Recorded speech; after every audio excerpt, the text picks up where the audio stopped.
Das hier ist die brandneue Lumix S5 Mark II, Panasonics neuester Release im Bereich ihrer Vollformat-Systemkameras. Sie kommt mit einigen wichtigen Neuerungen im Videobereich und gerade am Autofokus-System wurde auch ordentlich geschraubt. Mit einer Videoauflösung von ganzen 6K mit 30 FPS, dual nativer ISO, einer unbegrenzten Aufnahmezeit dank aktiver Kühlung und vielen weiteren wichtigen Verbesserungen setzt Panasonic die Messlatte direkt zum Jahresanfang sehr hoch. Alles, was ihr über die neue Kamera wissen müsst, erfahrt ihr in diesem Video.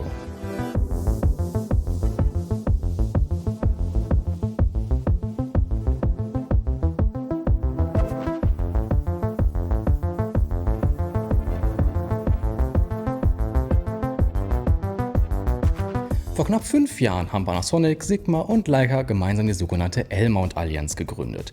Dabei geht es um die Einführung eines Bajonettstandards, für den es mittlerweile schon über 60 Objektive am Markt gibt. Die Zusammenarbeit von Panasonic und Leica hat sich aber immer mehr gefestigt und immer mehr Entwicklungen der beiden Hersteller greifen ineinander, weswegen sie nun eine weitere Kooperation gegründet haben, die L-Squared Technology. Die beiden Ls stehen hier für Leica und Lumix und die beiden Firmen möchten ihr Know-how für die zukünftigen Kameras unterbringen. Leica wird seine Expertise im Bereich der optischen und bildgebenden Technologien einbringen und Panasonic steuert sein Wissen im Bereich der Video- und Digitaltechnologien bei. Die S5 II ist hier die erste Kamera, die diese beiden gemeinsamen Entwicklungen vereint. Also schauen wir uns doch mal an, was sich hier wirklich im Vergleich zur S5 getan hat. Panasonic hat im Gehäuse der S5 II nicht wirklich was geändert und das war auch nicht unbedingt nötig. Der Body ist weiterhin relativ kompakt und hat das beliebte Bedienkonzept der S5 übernommen. Auf der linken Seite haben wir allerdings nun endlich den großen Full-Size HDMI-Port, wo wir in Generation 1 noch mit Micro-HDMI arbeiten mussten. Um die hohe Datenrate der S5 II zu managen, braucht es auch etwas mehr Dampf und nun gab es das Upgrade von einem auf 2 ORS 2 Kartenslots. Das größte und für uns persönlich wichtigste Upgrade liegt jedoch beim Sucher. Er bietet nicht nur eine höhere Auflösung von 2,36 auf 3,65 Megapixel, sondern verbirgt auch ein starkes Feature der S5 II, den neuen integrierten Lüfter. Direkt unter dem Lumix-Schriftzug wird kalte Luft eingesogen und die warme Abluft des Sensors dann an den Seiten des Suchers wieder ausgepustet. Der Aufbau ist viel diskreter und schlauer, als es zum Beispiel bei der GH6 gelöst wurde, wo der Lüfter unten am Display montiert war und das ganze Gehäuse so merklich größer gemacht hat. Panasonic verspricht hier keinerlei Performance-Probleme, auch bei 40 Grad Umgebungstemperatur. Jetzt im Winter können wir das natürlich schwer testen. Die Kamera hat aber ohne Probleme direkt über eine Heizung einen Dauertest ohne Abbruch bestanden. Für das Lüftdesign geben wir auf jeden Fall ganz klar einen Daumen nach oben, was ihr übrigens mit dem Video auch tun solltet. In dem bekannten Gehäuse verbirgt sich der neue 24,2 Megapixel Vollformatsensor, welcher gepaart mit dem neuen Bildprozessor einige Neuerungen mit sich bringt. Wobei der S5 im mechanischen Verschluss nur 5 Bilder pro Sekunde im AFC oder 7 Bilder pro Sekunde im AFS möglich waren, bietet die S5 II nun bis zu 7 und 9 Bilder pro Sekunde im mechanischen Verschluss und bis zu 30 Bilder pro Sekunde im AFC und AFS im elektronischen Verschluss. Der neue Bildstabilisator kann nun anstelle von 6,5 bis zu 7,5 Blendenstufen in Kombination mit einem Objektiv korrigieren. Die High-Res-Aufnahme mittels Pixel Shift schafft auch bei der S5 II weiterhin 96 Megapixel. Unser Hauptaugenmerk liegt bei der Kamera ganz klar auf den Video-Features. Denn obwohl bereits die S5 auch eine starke Fotokamera war, wurde sie trotzdem hauptsächlich von Videografen eingesetzt. Das lag schlicht und einfach an den vielen professionellen Features in dem Bereich Bedienung, Anzeige und insbesondere Ausgabequalität. Trotzdem gab es ein paar Kritikpunkte, die nun mit der S5 II zum Großteil deutlich verbessert wurden. Was die S5 II allerdings nicht kann, ist der RAW Video Output via HDMI sowie 800 Mbps All-Intra-Recording. Außerdem fehlt die Möglichkeit, über USB-C direkt auf eine externe SSD aufzuzeichnen, sowie jegliche Netzwerk-Streaming-Option. Wer all diese Features braucht, muss sich leider noch etwas gedulden, denn Panasonic hat zwar mit der Lumix S5 IIX einen leistungsstärkeren, schlicht in schwarz gehaltenen Bruder angekündigt, der dann jedoch erst im Juli des Jahres erscheinen soll. Zumindest die Möglichkeit des HDMI RAW Outputs wird es aber mit einem optionalen, kostenpflichtigen Software-Update für die S5 II geben. Ansonsten haben wir einmal für euch die wichtigsten Unterschiede. Die maximale Videoauflösung für die interne Aufnahme ist von 4K bei maximal 30 FPS auf 5,9K bei 30 FPS gestiegen. Die S5 Mark I konnte zwar theoretisch auch schon mit 5,9K aufzeichnen, allerdings nicht intern, sondern nur über HDMI ausgeben. Die S5 II zeichnet die 5,9K zwar auch nur mit maximal 200 Mbps in 420 Long GOP auf, allerdings wird dabei der volle Sensor ausgelesen. Bei 4K 60p wird zwar weiterhin auf APS-C-Format gekroppt, nun wird hier allerdings auch 422 10-Bit aufgezeichnet, die S5 Mark I war hier auf 420 10-Bit limitiert. Weiterhin glänzt die Kamera mit professionellen Video-Features wie beispielsweise die Waveform-Anzeige, die Echtzeiteinbindung von LUTs oder auch den Modus für die Verwendung von anamorphen Objektiven. Was bei der f5 II neu dazugekommen ist, ist die Möglichkeit, die Belichtungseinstellungen mittels Shutter Angle und Gain einzustellen, was gerade im professionellen Umfeld für eine nahtlose Integration wichtig ist. Es gibt noch ein paar kleine Punkte, die im Menü dazugestoßen sind. Beispielsweise kann die Kamera nun einen programmierten Fokuspull mit bis zu 3 verschiedenen Fokuspunkten automatisch mittels Autofokus durchführen.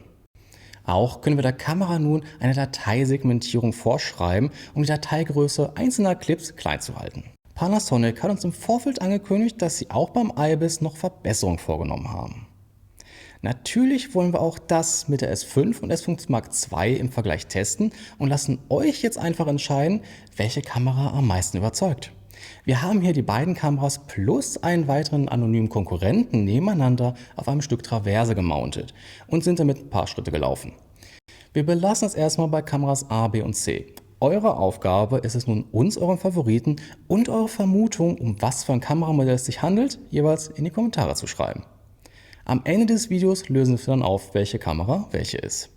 Alle 3 Kameras haben identische Einstellungen. Die beiden Panasonic-Kameras haben IBIS und die digitale Bildstabilisierung eingeschaltet und der unbekannte Konkurrent hat dementsprechend ebenfalls die beste Stabilisierung aktiviert. Was uns bei neuen Kameragenerationen immer stark interessiert, ist das Rolling Shutter Verhalten. Wenn wir beide Kameras im Vergleich sehen, sehen wir, nichts. Beide Kameras performen, was den Rolling Shutter angeht, mehr oder weniger identisch. Man muss an der Stelle allerdings auch festhalten, dass Panasonic bereits Version 1 der S5 einen sehr guten Job damit gemacht hat und es hier wenig Anforderungen auf Verbesserungen gab. Da Panasonic hier wie angekündigt einen neuen Sensor sowie Prozessor verbaut hat, wollten wir natürlich auch wissen, wie sich die neue Kamera im ISO-Verhalten im Vergleich zur alten S5 schlägt. In unserem Test können wir bestätigen, dass die S5 II in den höheren ISO-Werten etwas cleaner, aber vor allem schärfer und konstanter in den Farben ist. Wie man bei der S5 sieht, schleicht sich da sonst ein leichter grüner Farbstich ein. Für den Preissegment finden wir die Performance sehr gut und es sollte da wenig zu beanstanden geben. Der S5 II hat an dieser Stelle auch ein Dual Native ISO, was schlicht bedeutet, dass es 2 verschiedene Basis-ISO-Werte gibt, die dasselbe Rauschverhalten haben.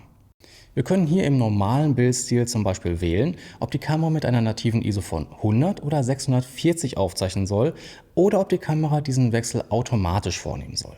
Die S5 hat diese Funktion zwar auch, allerdings war sie nicht manuell beeinflussbar. Das Einzige, was die S5 damals davon abgehalten hat, direkt stark durchzustarten, war der etwas schwache Autofokus. Zwar hatten die meisten Fotografen kaum Probleme, allerdings sorgte das rein auf kontrastbasierte Autofokussystem für eine zu schwache Autofokus-Performance im Videomodus. Der Hersteller hat das zwar zeitnah mit einem Patch verbessert, allerdings war der Autofokus im Videosegment weiterhin nicht gerade optimal. Filmemacher hatten immer noch leichte Performance-Probleme im Autofokus, gerade bei 4K mit 24 oder 30 FPS. Wir können euch nun aber mit gutem Gewissen sagen, dass Panasonic diese Probleme gesehen und nun bei der S5 II deutlich verbessert hat.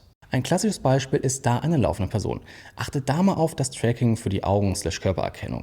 Wo die S5 etwas hinterherhinkt, wird bei der neuen Generation solide gearbeitet und direkt scharf gestellt. Wir waren wirklich begeistert, wie viel zuverlässiger und schneller das Autofokussystem der neuen S5 II geworden ist. Der Grund dafür ist das neue Phasenhybrid-Autofokussystem. Zusätzlich haben wir nun 779 statt 225 Autofokuspunkte und einen neuen Bildprozessor sowie die neue Autofokus-Algorithmen. Gerade wenn das eigentliche Motiv durch ein anderes Objekt verdeckt wird, reagiert der Autofokus nun deutlich schneller und passt sich schnell, aber trotzdem natürlich an die neue Situation an. Unser einziger Kritikpunkt an dem neuen Fokussystem ist die fehlende Motiverkennung bei der Aufnahme 5,9K, wenn gleichzeitig ein HDMI-Signal ausgegeben wird. Ohne HDMI-Ausgabe funktioniert die Motiverkennung dann doch. Okay, jetzt kommen wir mal zur Auflösung unseres kleinen IBIS-Tests von vorhin. Hier seht ihr nochmal alle 3 Kameras im Vergleich und hier kommt die Auflösung. Kamera A ist die Sony FX3 mit Active Steady Shot, Kamera B ist die neue Panasonic S5 Mark II und C dementsprechend die originale S5. Wir sehen hier einen klaren Unterschied und zwar, dass die S5 II hier in der Mitte ganz klar das stabilste Bild ausgibt. Nach den ganzen vielen technischen Einzelheiten wird es jetzt aber Zeit für ein Fazit. Was kostet der Spaß und überhaupt für wen lohnt sich die neue S5 II? Mit einem Einspießpreis von 2.199 € ist sie im Vergleich zum Vorgänger zwar etwas teurer geworden, allerdings liegt sie damit trotzdem noch unter vergleichbaren Kameras anderer Hersteller. Mit dem neuen deutlich verbesserten Autofokussystem, der höheren Serienbildgeschwindigkeit und den zusätzlichen Video-Features bekommt man hier wirklich eine starke Kamera für den guten Preis und für alle Filmemacher dürfte sogar ein Upgrade von der S5 wert sein. Wenn ihr Fragen zu der neuen Kamera habt, stellt sie gerne unten in den Kommentaren. Schreibt uns auch gerne mal eure Meinung zur S5 II und S5 IIX und vergesst nicht, das Video zu bewerten. Wir hoffen, das Video hat euch gefallen und wir sehen uns beim nächsten Mal wieder. Bis dahin.